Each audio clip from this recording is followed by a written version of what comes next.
Mesdames et messieurs, bonjour. Très heureux de vous retrouver ici en direct du CIMA, à la porte de Villepinte, au nord de Paris, pour cette émission Les Controverses de Tram, une émission en association entre TV Agri et Tram qui est ici représentée par Christophe Lécheria, tout à fait là-bas. Bonjour. Bonjour Jean-Paul. Responsable communication de Tram. Tram, c'est quoi ?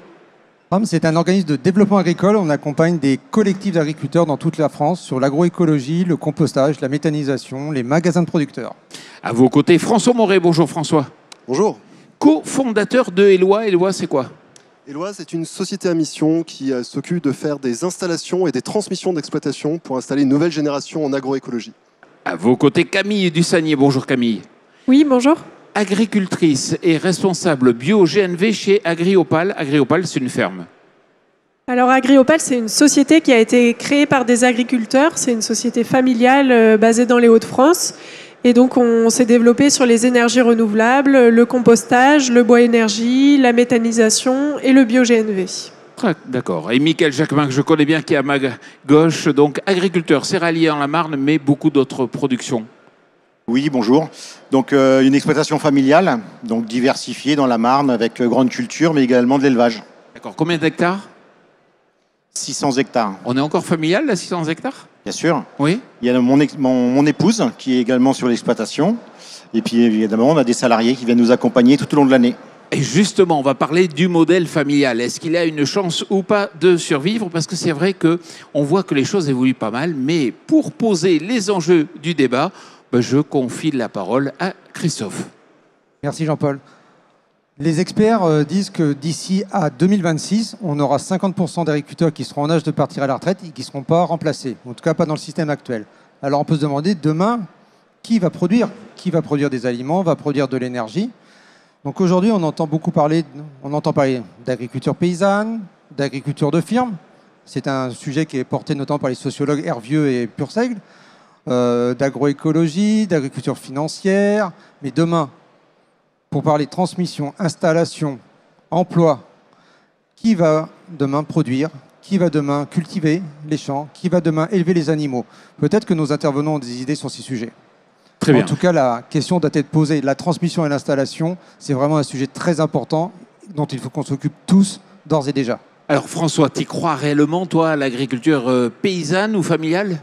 Oui, sinon je ne serais pas là et j'aurais pas cofondé Eloi. Moi j'y crois pour une raison simple, c'est qu'en fait il y a des jeunes qui veulent s'installer. Alors je suis d'accord, effectivement, il y a cette falaise démographique qui va arriver, mais aujourd'hui en fait quand on prend les chiffres de manière très macro, il y a 20 000 effectivement agriculteurs dont on pense qu'ils vont partir à la retraite tous les ans, mais il y a aussi 20 000 jeunes qui poussent la porte des points d'accueil et installation, donc à l'écosystème agricole de les former, de leur permettre de trouver du coup des fermes adaptées à leurs envies et à leur permettre de venir du coup rejoindre le lot des agriculteurs et renouveler ces générations-là. Alors c'est quoi l'agriculture familiale façon Eloi ? C'est quelle taille ? C'est quelle dimension ? C'est quelle philosophie ? Je pense qu'il y a une distinction qui a été faite que je trouve assez intéressante par Michael. C'est une agriculture familiale, c'est une agriculture où il y a des agriculteurs dedans, en fait, à l'opposition d'une agriculture de firme. Là-dessus, effectivement, nous, les jeunes qui sont accompagnés par Eloi sont souvent sur des tailles de structure relativement modestes. Par ça, j'entends de quelques hectares pour du maraîchage jusqu'à 100, 150 hectares pour de l'élevage, pour une raison simple, qui est pour une raison de coût d'acquisition de quelqu'un qui souvent est non issu du monde agricole. Mais je pense que la ligne de frontière, je la mettrais plutôt là, en fait, sur est-ce que ou non, il y a des agriculteurs qui sont aux commandes de ces exploitations. Et économiquement, vous arrivez à faire vivre un jeune agriculteur, supposons qu'il soit jeune, qui s'installe avec vous, sur combien d'hectares il arrive à s'en sortir? Alors, à combien? C'est très variable suivant les activités. Encore une fois, on est à partir de 5 hectares sur du maraîchage et sur de l'élevage, on va aller évidemment beaucoup plus haut, sur de l'élevage sans transformation, de manière réaliste, à moins de 50-60 hectares. Il n'y a pas de viabilité économique. Nous, on vient toujours partir du coup de modèles dont on sait qu'ils ont une viabilité économique. Après, il faut effectivement s'assurer que les investissements soient cohérents avec ça pour que le plan d'affaires puisse bien se dérouler. Si François y arrive à 50 hectares, 600 hectares, c'est royal. J'ai encore toujours du mal, moi, sur cette notion de cloisonnement entre petits, gros. Enfin, c'est pas l'enjeu. L'enjeu, c'est véritablement de renouveler les générations, Donc on a différents outils disponibles, des outils de transmission progressive, des outils comme François vient de l'expliquer. Tout ça, c'est tout à fait légitime. Et puis ensuite, cette notion de grandeur, elle n'a pas vocation. Enfin, on a tout intérêt à produire et à créer de la valeur ajoutée sur nos entreprises. Parce que nos exploitations agricoles, ce sont évidemment des entreprises. La valeur ajoutée, c'est pas forcément lié à la surface. D'accord, mais c'est lié à l'investissement quand même, parce que les investissements sont beaucoup moins importants. C'est une équation relativement simple, c'est-à-dire qu'il faut qu'il y ait cohérence entre ce qui est produit, donc ça c'est le chiffre d'affaires, ce qui est gardé de ça, donc c'est l'EBE, et les investissements nécessaires. Donc soit on est effectivement sur des chiffres d'affaires très importants, qui permettent d'avoir des EBE importants, qui supportent des investissements importants, mais du coup tout ça doit être mis en cohérence, et je suis assez d'accord du coup. La taille n'est pas fondamentalement l'enjeu, l'enjeu c'est effectivement de reprendre ces fermes, et aussi, là c'est la spécificité des lois, mais c'est de là qu'on vient, d'aller vers des pratiques qui sont des pratiques agroécologiques, parce que je pense que là-dessus ça s'impose à nous tous. Camille, vous avez fait le choix quand même d'une grosse structure avec beaucoup de diversification et beaucoup d'investissement. Racontez-nous un peu tout ce qu'il y a. Oui, donc en fait, la société a été créée il y a une vingtaine d'années. Aujourd'hui, on est une trentaine de salariés qui représentent un peu toutes nos activités. On a décidé de se développer sur la valorisation organique et la valorisation en énergie également. Donc nous, on est parti du principe que nos fermes étaient centrales sur un territoire et qu'il fallait du coup valoriser d'autres produits sur nos fermes. Donc on est allé chercher aussi des déchets du monde agro-industriel pour faire de l'énergie. Et derrière, nos champs ont besoin de digesta. Donc on boucle la boucle. Voilà. On remet en avant la ferme sur le territoire. On redonne toute sa valeur à l'agriculteur sur un territoire donné. D'accord. Si vous êtes allé chercher tout justement ces diversifications, c'est parce que vous sentiez que le modèle de base n'allait pas suffire ? Oui et non, tout dépend de l'activité qu'on a envie de faire, mais nous c'était aussi enrichissant pour nous de sortir un peu de notre cloisonnement uniquement agricole, d'aller rencontrer d'autres milieux, des milieux industriels, d'échanger avec d'autres agriculteurs. C'est aussi pour ça qu'on a adhéré à différentes associations, notamment l'association des agriculteurs composteurs de France et l'association des agriculteurs méthaniseurs de France. Ça nous a permis à plusieurs de capitaliser sur nos expériences diverses et puis aussi de se sentir écouté, épaulé, moins isolé. Et également, seul, c'est un petit peu difficile de suivre tout ce qui est évolution réglementaire, d'aller se faire correctement représenter auprès des ministères, etc. Donc ces associations font ce travail-là pour nous et nous, on remonte les informations dans les assos. Alors François, vous venez de l'extérieur du monde agricole, vous ne connaissiez pas le monde agricole avant. Tout à fait. Vous découvrez une grande diversité. Une grande diversité et une grande complexité, mais une grande richesse aussi. Je trouve que c'est un monde qui est extrêmement riche. Nous, on vient essayer de capitaliser sur justement le fait. Il y a évidemment plein de faiblesses dans la posture de ne pas être issu du monde agricole. Il y a quelques avantages aussi, c'est de pouvoir parfois apporter des idées neuves. Et nous, c'est vraiment ça du coup qu'on vient chercher, en étant aussi dans une posture de se dire, il y a un écosystème agricole qui est très efficace sur plein d'aspects. Je pense aux chambres d'agriculture, je pense aux SAFER, je pense aux centres de gestion aussi. Il y a beaucoup d'acteurs aujourd'hui qui font très bien plein de choses qui sont nécessaires pour assurer ces transmissions. Nous, notre objectif, c'est de venir apporter du coup dans les interstices du coup la capacité à pouvoir faire certaines choses un peu différentes, en gardant en tête que s'il y a des transmissions et donc des installations demain, c'est qu'il y a bien eu des fermes qui ont correspondu à des besoins d'installation de jeunes. Donc pour nous, le point de départ, il est véritablement ici. Le profil type des gens qui viennent vous voir pour s'installer en agriculture ? Leur profil type, c'est en moyenne d'âge, ils ont environ 35 ans. C'est des gens qui ont souvent parfois une première expérience, qui se sont formés, qui ont une capacité agricole évidemment, qui ont une expérience du coup qu'ils ont acquise via des stages ou de l'emploi salarié. Et c'est des personnes qui, encore une fois, mais là c'est parce qu'on est élois et qu'on a mis l'agroécologie en avant du coup dans nos modes de fonctionnement, viennent nous voir parce qu'ils sont sur des projets de développement d'agroécologie et surtout, et j'ai entendu ça aussi tout à l'heure dans certains propos, de création de valeur sur leur ferme. Encore une fois, au-delà de la taille, comment est-ce qu'on vient créer de la valeur ? Ça peut être sur certaines productions, ça peut être en transformation, ça peut être en distribution, du coup en reprenant la main là-dessus. Et je trouve que cette nouvelle génération-là, elle a beaucoup plus du coup cet accent qui est mis sur la valeur, sur la vie aussi qui est associée, plus que sur un pur impératif de production en volume ou en montant de chiffre d'affaires. C'est plus qu'est-ce que je conserve, quel EBE je crée et quel sens je donne à tout ça. Est-ce qu'ils veulent s'installer pour longtemps ou ça peut être 10 ans et puis ils feront autre chose après? Est-ce qu'il y a une grosse différence par rapport aux personnes issues du secteur agricole? Ouais, ça aussi, ça change. C'est un peu la normalisation du monde agricole qui déjà n'est plus qu'une activité qui se transmet de père en fils ou en fille, mais ça existe et encore heureux et heureusement. Mais effectivement, c'est parfois une activité qui est envisagée pour quelques années. Et on le voit des deux côtés. On le voit à la fois sur des porteurs de projets qui vont chercher une installation pour les 15-20 prochaines années, pas nécessairement l'intégralité de leur carrière, mais on le voit aussi côté cédants, avec des cédants qui ont 40-45 ans aujourd'hui, qui ont fait 20 ans d'agriculture, qui ont construit quelque chose et qui ont envie d'autres choses pour la deuxième partie de leur carrière. Et je trouve ça infiniment respectable aussi. Ils travaillaient 45 heures par semaine dans leur agence de pub, ils travaillent 70 heures maintenant dans leur exploit? Ils ne comptent pas leurs heures, les agriculteurs, et je pense que nos porteurs de projets sont au courant, et heureusement. Et ceux qui ne sont pas au courant, je pense qu'ils auraient des convenues importantes. Encore une fois, ça pose la question de l'accompagnement. Aujourd'hui, il y a des acteurs du coup, dans l'accompagnement, notamment dans l'accompagnement à l'installation aidée, dont c'est aussi le rôle de pouvoir assurer cette acculturation et s'assurer qu'ils aient bien conscience de ça, parce que oui, un agriculteur, ça travaille beaucoup, ça compte pas ses heures, et il ne faut surtout pas calculer les taux horaires. Alors, on se projette dans le futur. Vous imaginez comment le futur? Il y aura un type d'agriculture qui va prédominer, ou on va se dire, oui, tout le monde sera présent, mais c'est peut-être pas la réalité. Comment vous le voyez, le futur?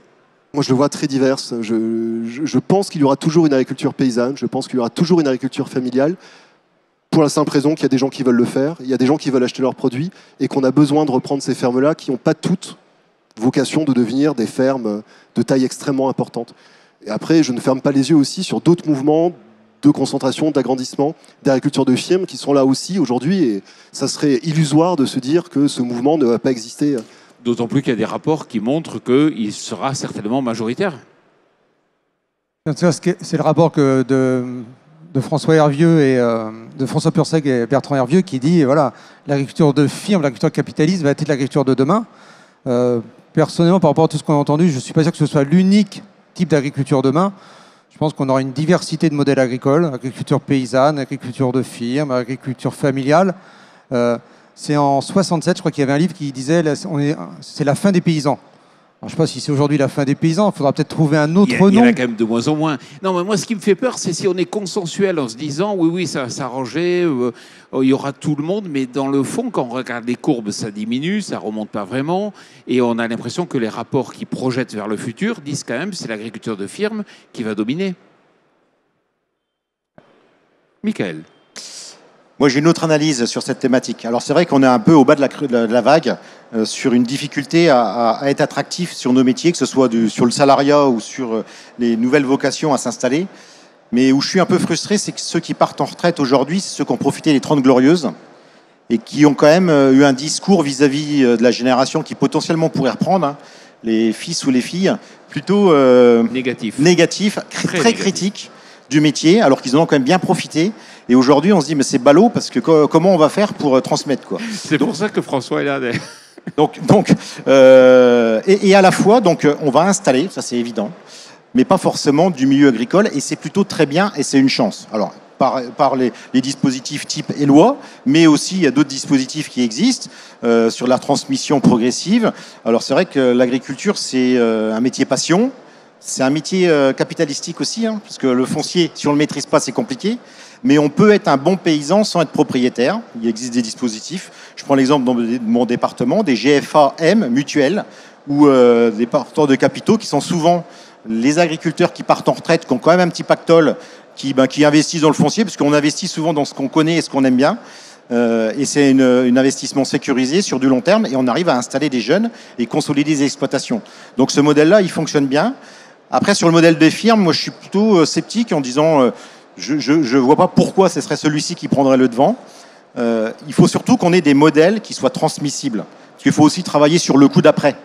Et les modèles de firmes, ils ne sont pas forcément facilement transmissibles. À la première crise, les investisseurs ils vont partir en courant. et on a quand même besoin de produire avec une certaine résilience. Il n'y a guère que des agriculteurs qui sont capables de passer 1 an, 2 ans, voire 3 ans avec des bilans, des comptes de résultats qui sont parfois négatifs, parce qu'on a une capacité de résilience, on a une capacité à accepter de travailler pour rien. Est-ce que les investisseurs de ces fameuses firmes, ils accepteront? Non. Et donc le pendant, c'est que si c'est le cas, c'est les consommateurs qui vont devoir payer plus cher. Enfin, moi, j'en suis intimement convaincu. Si c'est une agriculture de firme, l'alimentation va augmenter. Parce qu'aujourd'hui, ce que tu dis, Michael, c'est les agriculteurs travaillent pas cher, c'est ça, globalement, ce qui ferait pas que la nourriture est pas cher.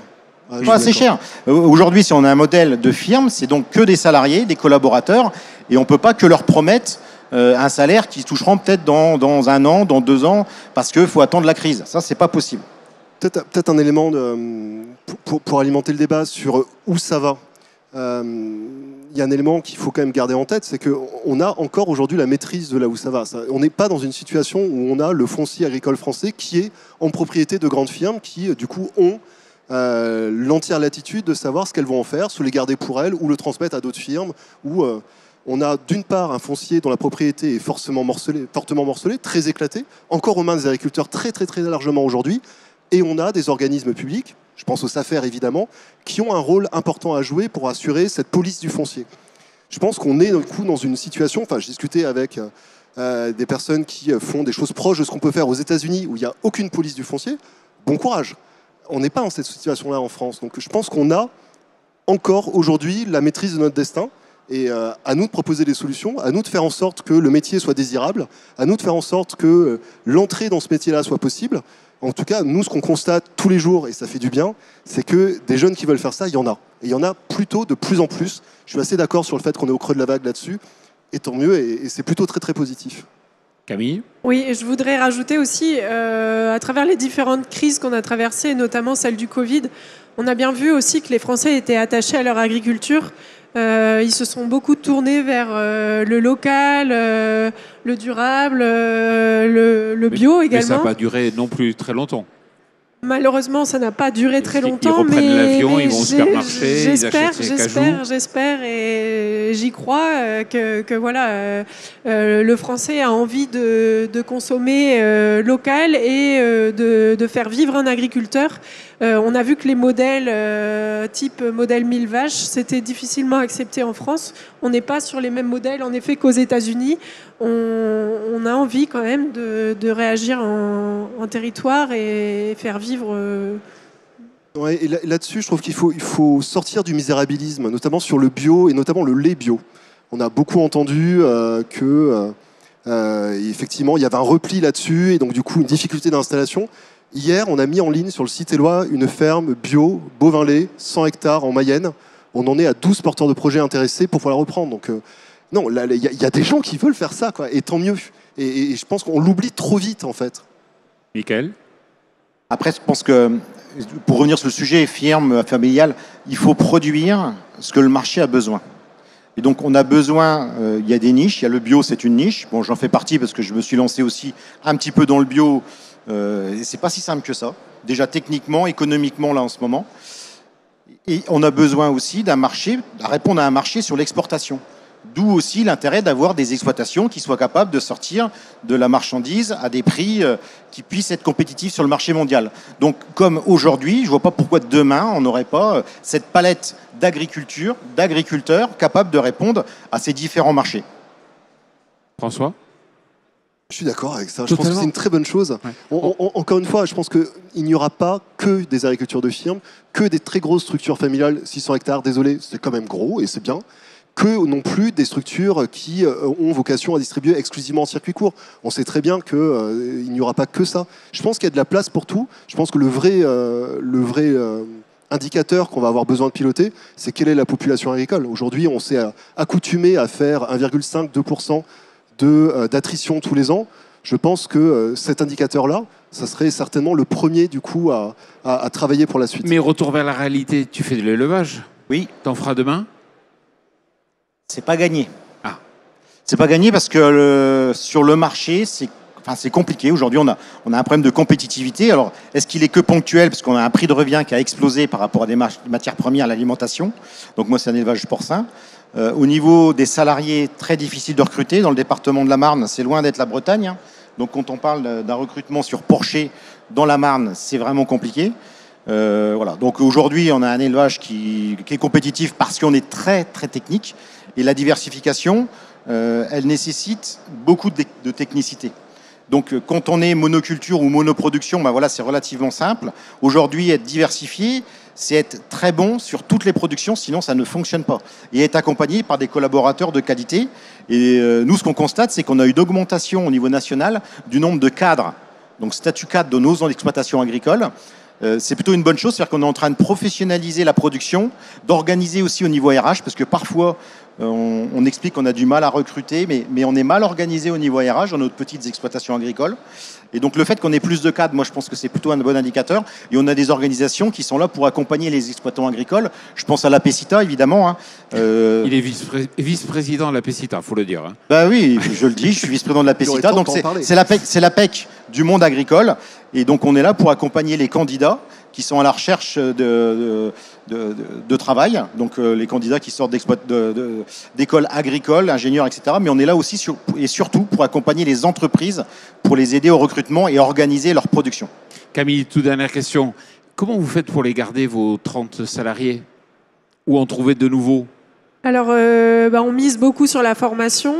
On a essayé de se structurer un petit peu pour qu'on ait un responsable méthanisation qui sort d'une école méta et donc qui supervise les sites en interne. Et puis, il faut payer bien? Oui, aujourd'hui, on est obligé, oui. Ouais, pour les garder. Bon, merci beaucoup. Sauf qu'à la conclusion, avec Christophe, un petit mot positif pour finir. Un petit mot positif. Au départ, on est parti d'un constat démographique. 50% d'agriculteurs qui ne seront pas remplacés d'ici 2026. Et on s'aperçoit qu'on a parlé d'agriculture paysanne, d'agriculture de firme, de différentes agricultures, mais que demain, le renouvellement des générations, ça concernera les agriculteurs qui sont déjà en place, les futurs agriculteurs. On parlera d'installation, on parlera d'emploi, on parlera, alors j'aime pas le terme de NIMA, c'est de nouveaux arrivés en agriculture, mais je pense qu'on aura tous intérêt à travailler tous ensemble pour permettre que demain, on puisse continuer de produire des produits en France pour nourrir les Français, pour produire de l'énergie. Et puis on aura peut-être intérêt à trouver un terme, alors ce sera peut-être producteur agricole, mais toutes les personnes qui travailleront pour l'agriculture et qui produiront demain, parce que l'agriculteur, c'est peut-être un peu trop limité. Christophe, François, Camille et Michael, merci beaucoup d'être venus ici au CIMA débattre donc de ces questions. Et puis surtout, merci à vous.